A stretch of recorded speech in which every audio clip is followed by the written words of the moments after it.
Assalamualaikum warahmatullahi wabarakatuh. Selamat malam, salam sejahtera buat kita semua.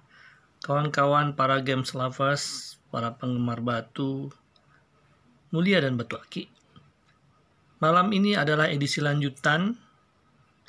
Kenapa kita harus memilih batu Garut?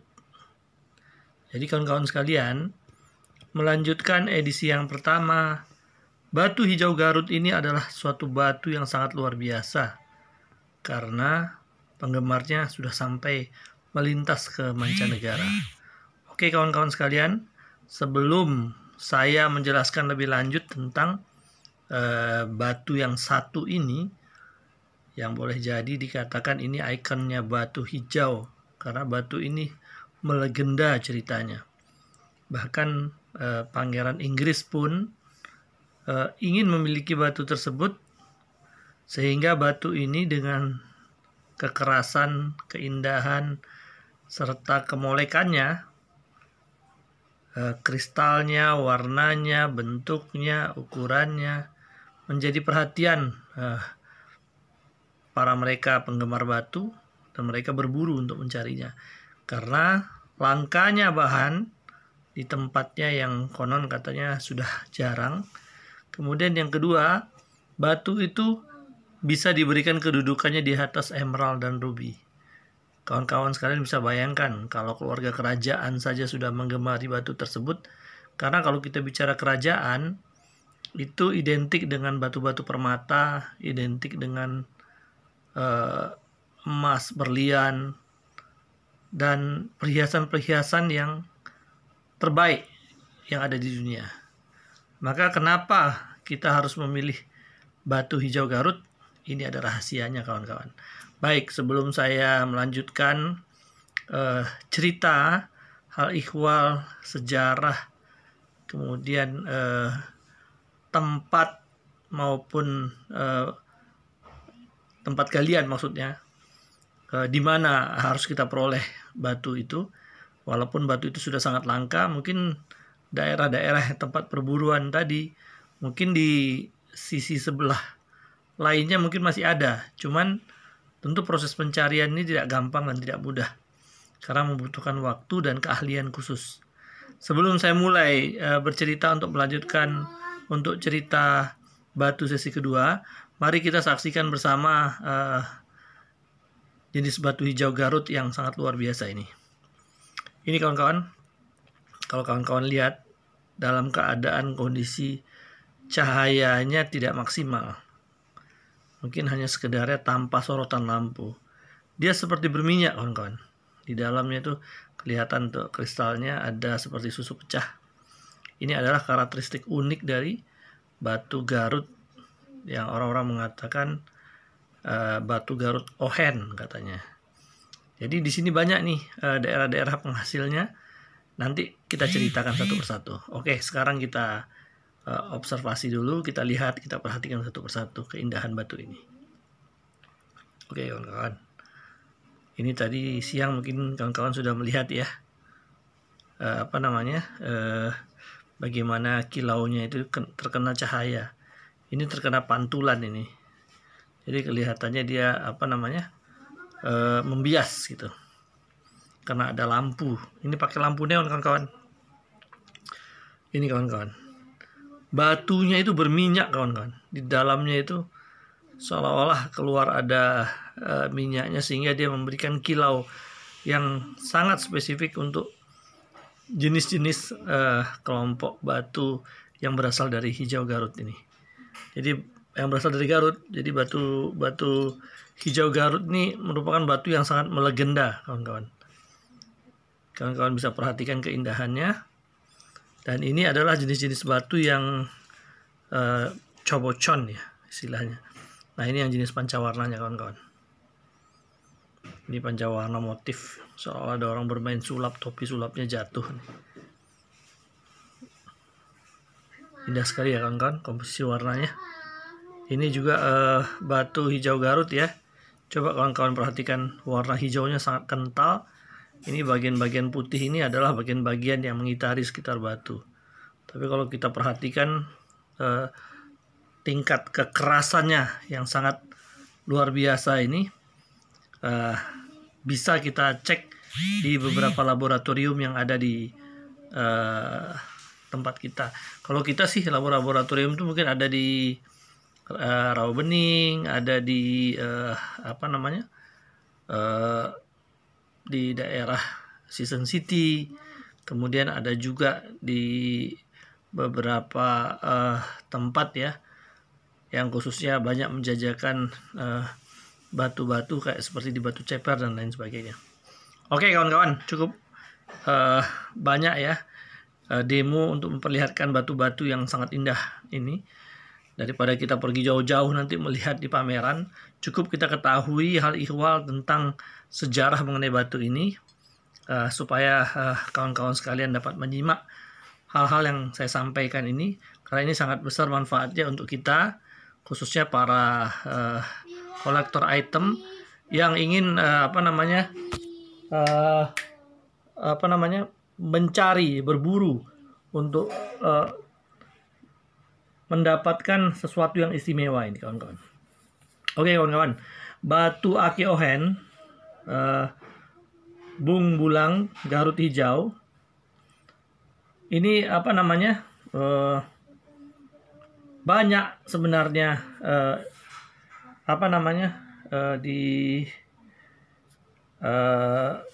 kisahkan ceritanya dengan berbagai macam jenis pemberitaan yang diberikan oleh kawan-kawan melalui mass media, media cetak, media elektronik. Tapi untuk sekedar kawan-kawan ketahui ya, ini saya lebih autofokus lagi biar lebih dekat ya. Untuk batu aki ohen Bung Bulang Garut Hijau, ini merupakan jenis batu mulia lah sudah masuknya ini klasifikasinya. Aslinya Kabupaten Garut ya, Kabupaten Garut, karena banyak ditemukan di Kecamatan Bung Bulang, Garut, Jawa Barat. Pertama kali batu ini ditemukan oleh Mang Ohen katanya. Jadi Aki Ohen ini sangat dikenal. Akhirnya nama penemunya ini sering diberitakan di beberapa mass media, sehingga orang-orang lebih akrab memanggilnya adalah jenis batu Garut Ohen. Jadi disebut juga batu Bung Bulang. Kabupaten Garut ini sudah cukup dikenal oleh masyarakat, terutama di kalangan para pencinta batu aki, sebagai salah satu daerah di Indonesia yang cukup banyak menghasilkan batu-batu berkualitas. Batu aki edong dengan pancawarnanya ini ada di belakang ini ya. Nih, kawan-kawan bisa lihat nih. Ya. Masya Allah, warnanya warna merahnya merah cabai. Ini Indonesia ini banyak ya menghasilkan batu yang berkualitas.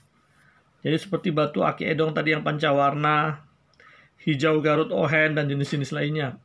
Dan ini jangan ditanyakan, para kolektor sangat memburu batu jenis ini. Sejak batu ini mengemuka dalam beberapa tahun terakhir dengan warna kelas hijaunya, jadi khas hijau kristalnya, sering terjadi perbincangan di kalangan kolektor dan banyak diburu, sehingga harganya Masya Allah menjadi sangat mahal kawan-kawan.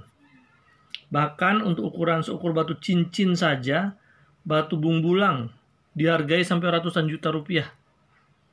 Kawan-kawan sekalian bisa bayangkan.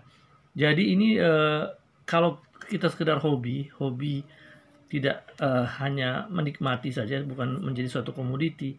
Ini hobi-hobi yang merugi kawan-kawan.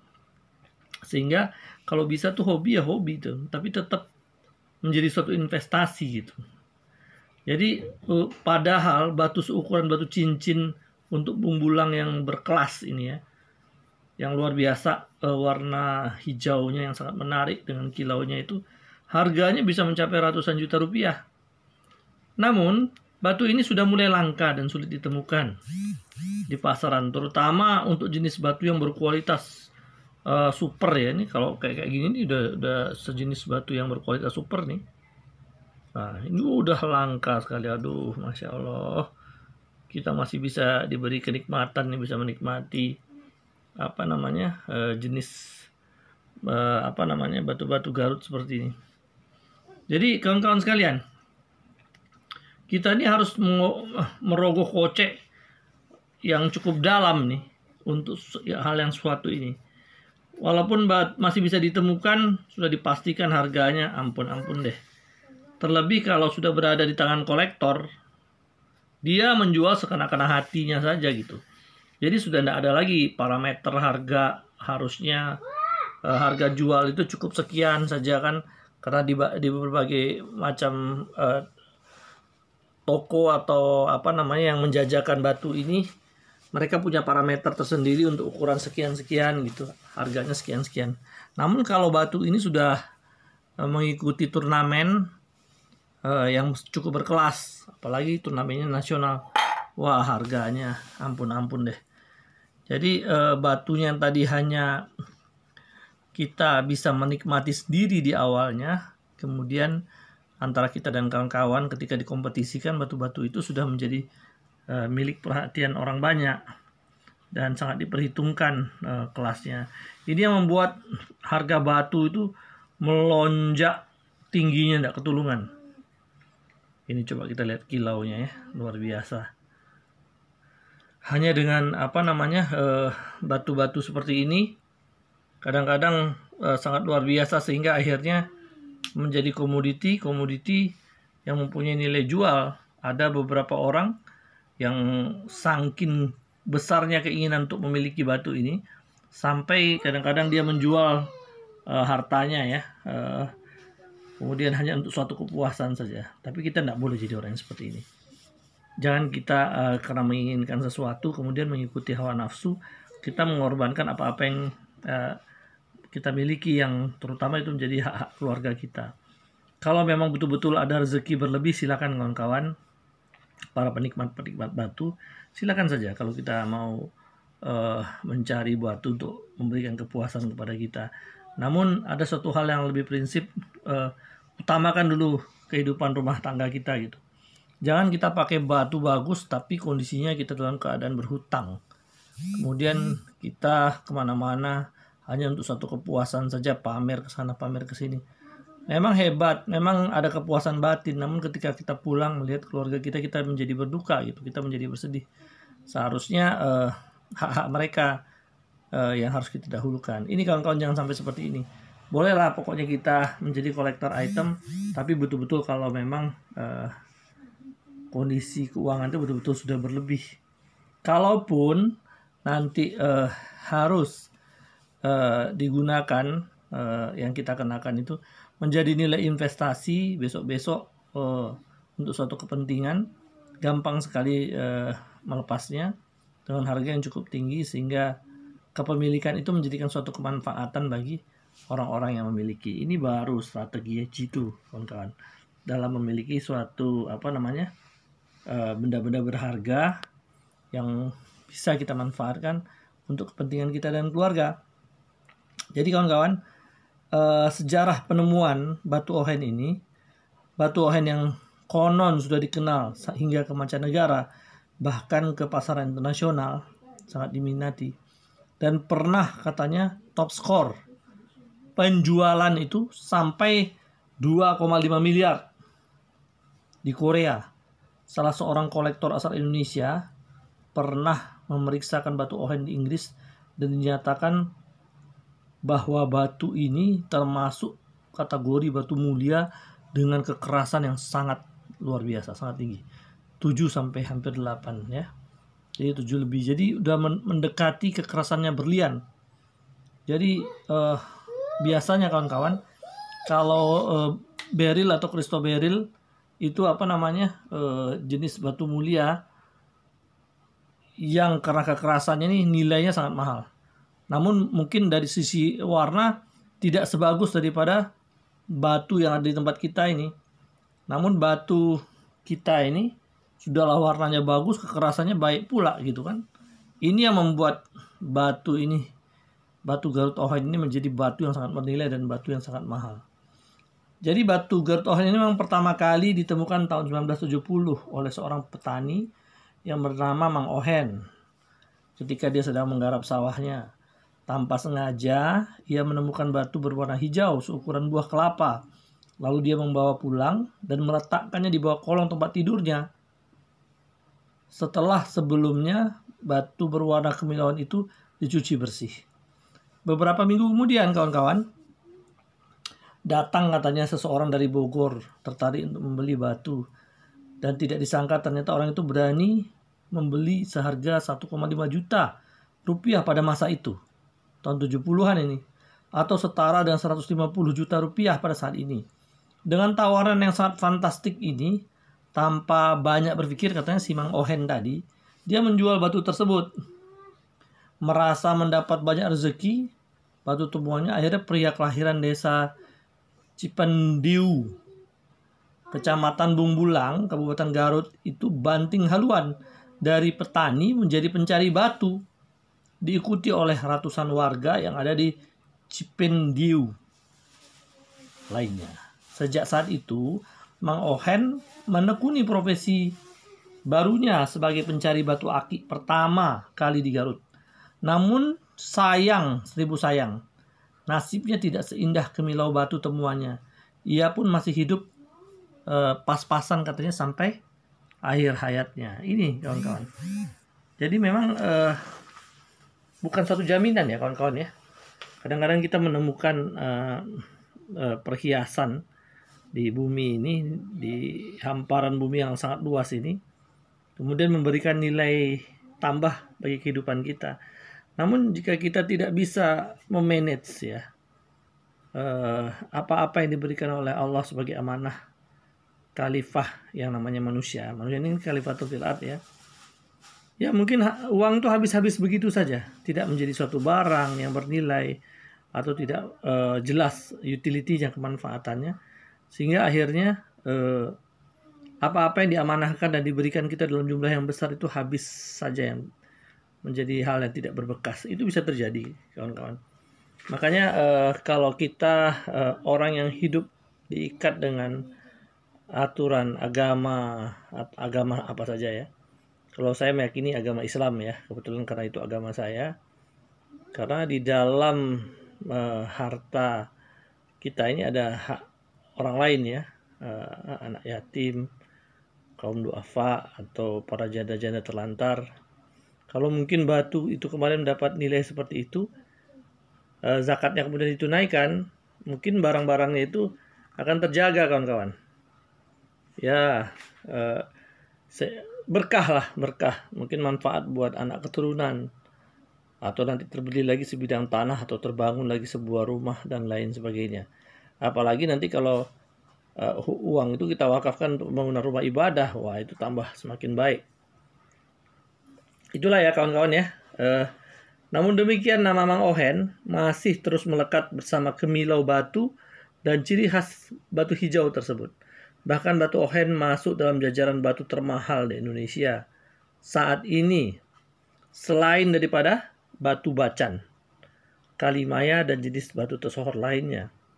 Pada suatu hari pada tahun 70-an, seorang petani yang tadi katanya Mang Ohen tadi, yang hidup di sekitar Garut, banyak mengolah sawahnya di pinggir kampung, secara tidak sengaja menemukan sebongkah batu. Itulah ceritanya kawan-kawan. Jadi biasanya penemuan batu-batu permata itu diawali suatu ketidaksengajaan. Jadi ketidaksengajaan, namun setelah jalan beberapa waktu, ketidaksengajaan itu menjadi suatu yang luar biasa. Maksudnya pemberitaan karena itu tadi, seperti Mang Ohen tidak sengaja dia menyimpan batunya di bawah tempat tidurnya, tahu-tahu dibeli oleh orang dari Bogor dengan harga senilai 150 juta pada masa itu. Ada juga kawan-kawan, saya baca di salah satu literatur ya, kemudian saya dapat informasi seseorang, sambil juga ada pemberitaan juga di mass media elektronik, dia menempatkan suatu batu, saya tidak ngerti apa batu andosit jenisnya apa ya. Namun batu itu ada kandungan kromium sama sejenis apa tuh yang buat memberikan warna batu sehingga batu itu mengeluarkan kilau seperti batu-batu mulia. Jadi kandungan di dalam batu tersebut adalah jenis batu-batu mulia yang sangat mahal di dunia. Jadi dia tidak sengaja dia jadikan pengganjal pintu. Jadi itu sampai 20, hampir 20 sampai 30 tahun. Kemudian ya itu tadi, ketika dia penasaran batu ini dia bawakan ke bagian lembaga geologi, orang yang ahli ya di bidang masalah perbatuan, mungkin riset ya. Ternyata setelah diteliti, batu tersebut memiliki kandungan sejenis batu mulia yang sangat langka dan sangat bernilai harganya.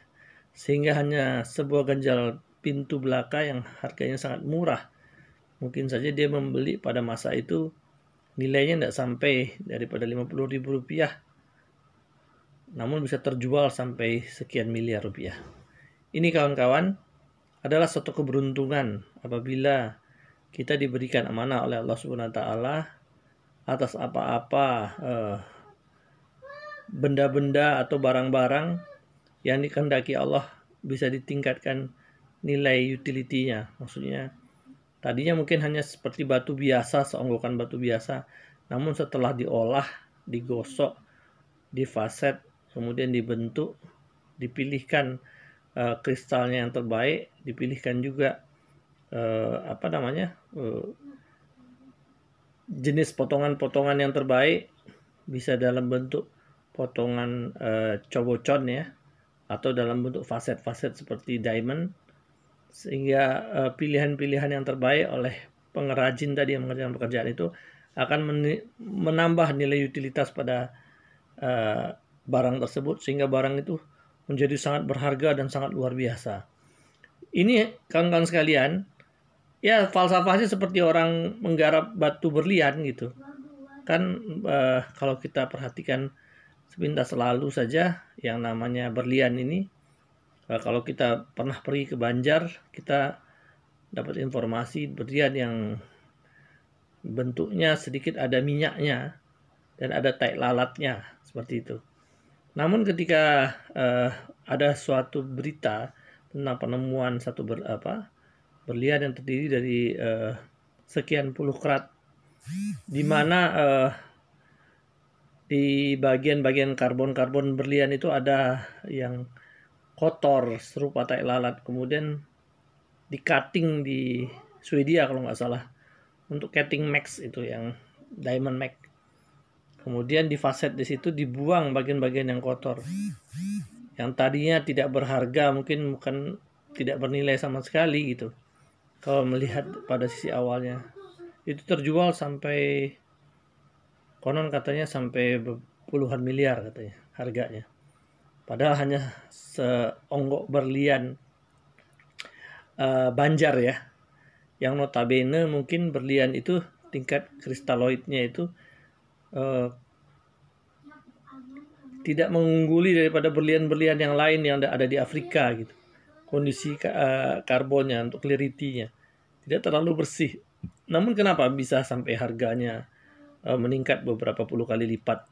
Yaitu tadi karena batu-batu itu dibentuk lagi, digosok lagi, sehingga keluar kilaunya, keluar keindahannya, sehingga orang yang melihatnya pun menjadi tidak bosan. Jadi orang membuat suatu perlambangan keabadian cinta kasih itu dengan berlian karena warnanya tidak pernah luntur dan tidak pernah berubah. Jadi kadang-kadang orang mengkonotasikan cinta kasih itu seumpama seperti itu adalah suatu yang eternity, yang abadi. Makanya kadang-kadang dalam suatu pernikahan ada wedding, cincin berlian yang dikenakan itu seolah-olah memperlambangkan keabadian gitu dan keindahan gitu. Suatu bentuk penghargaan yang sangat tinggi untuk pasangan jenisnya, maka diberikan kepada dia cincin berlian. Padahal itu hanya suatu perumpamaan saja. Ini mungkin ya kawan-kawan sekalian ya, untuk melengkapi kisah untuk sesi kedua, lanjutan dari Batu Garut. Semoga memberikan manfaat dan wawasan kepada kita semua, supaya channel ini tetap eksis. Silakan kawan-kawan di like and share, kemudian di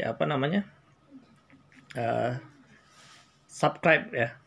Jadi kebalik-balik nih, like and share, subscribe, supaya nanti channel ini lebih berkembang lagi dan saya lebih bersemangat lagi nanti untuk mencari pengetahuan tentang batu-batu mulia, batu-batu permata, batu-batu gunung manikam yang ada di Indonesia, berbagi ilmu, pengetahuan sehingga ada manfaatnya, sehingga kawan-kawan nanti kalau ingin membeli batu-batu mulia kita tidak tertipu, karena saya akan berikan penjelasan tentang karakteristik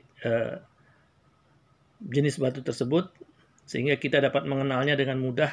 Kita tidak kesulitan lagi, kita tidak tertipu dengan batu-batu sintetis yang dijual di pasar gelap, yang konon bisa menandingi juga keindahannya dengan batu-batu aslinya. Padahal sesungguhnya batu-batu itu aspal, asli tapi palsu. Kelihatannya bagus, tapi padahal sesungguhnya itu batu adalah batu palsu. Demikian kawan-kawan, semoga channel ini memberikan manfaat buat kita semua. Bila taufik wal hidayah. Wassalamualaikum warahmatullahi wabarakatuh.